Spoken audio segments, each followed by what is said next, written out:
In the latest and most intense escalation of the war in Ukraine, the country has lost one of its newly deployed F-16 fighter jets and its pilot while repelling a massive Russian missile and drone attack.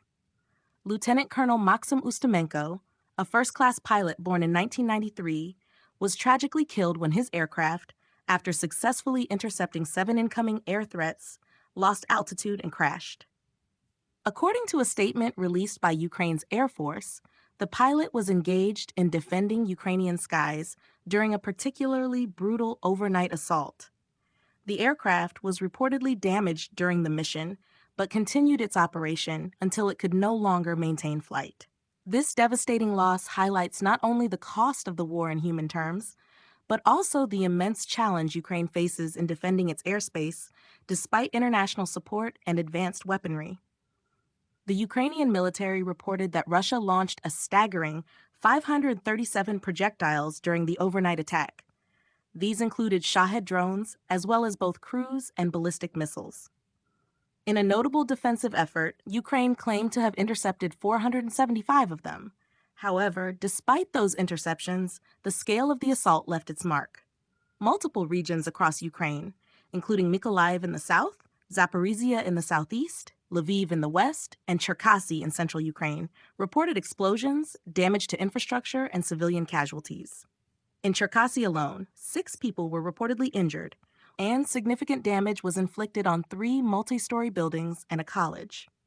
Images from the scene showed charred high-rise buildings and shattered windows, with emergency responders evacuating residents in the aftermath. Industrial targets were also hit, including in Mykolaiv and Dnipropetrovsk, underscoring the Kremlin's ongoing strategy of economic disruption. On the Russian side of the border, Moscow's Ministry of Defense stated it had neutralized 3 Ukrainian drones in the Kursk and Rostov regions, as well as in Crimea. Meanwhile, Russian state media claimed a Ukrainian drone killed 1 person in Russian-controlled Luhansk, and further stated that Russian forces had captured the village of Novukranka in Donetsk, continuing their slow push in the east. This surge in violence comes shortly after Russian President Vladimir Putin publicly expressed a desire to reduce military spending and showed a renewed interest in peace negotiations. Despite these statements, the reality on the ground remains unchanged, with near-daily exchanges of fire and no tangible progress from past negotiations, including the 2 rounds of peace talks held in Istanbul. The only significant diplomatic achievement to date has been the occasional prisoner exchange between Kyiv and Moscow. Amidst these developments, Ukrainian President Volodymyr Zelenskyy signed a decree signaling Ukraine's intent to withdraw from the Ottawa Convention, a 1997 international treaty that bans the use, stockpiling, production, and transfer of anti-personnel landmines. The decision, which must still be ratified by Ukraine's parliament and formally communicated to the United Nations, reflects Kyiv's shifting priorities as the war continues. Ukraine's Ministry of Foreign Affairs defended the move, citing Russia's widespread use of landmines against both military targets and civilians. Ukrainian officials argue that the country cannot afford to be constrained by international norms when facing an adversary that disregards them entirely. Support for this shift has come not just from within Ukraine, but also from its regional allies.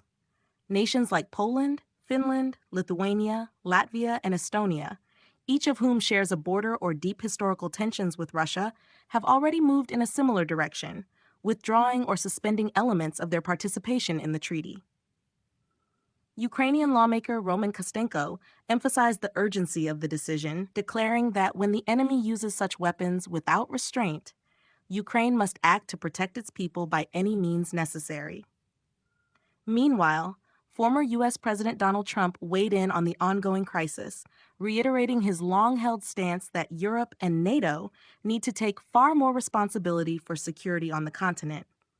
While Trump did not directly comment on the downing of the Ukrainian F-16, he has previously criticized what he sees as disproportionate American military and financial support for foreign conflicts. In his past remarks, Trump has suggested that without stronger commitments from European allies, the U.S. should reconsider its role, stating, "We're spending billions while they just watch." His posture continues to influence Republican discourse on Ukraine and could shape future U.S. policy depending on the outcome of the next election. As the war grinds into its fourth year with no ceasefire in sight, each loss on the battlefield, such as the tragic death of Lieutenant Colonel Ustimenko, serves as a reminder of the enduring cost of this conflict and the increasingly high-stakes decisions both Ukraine and its allies are being forced to make.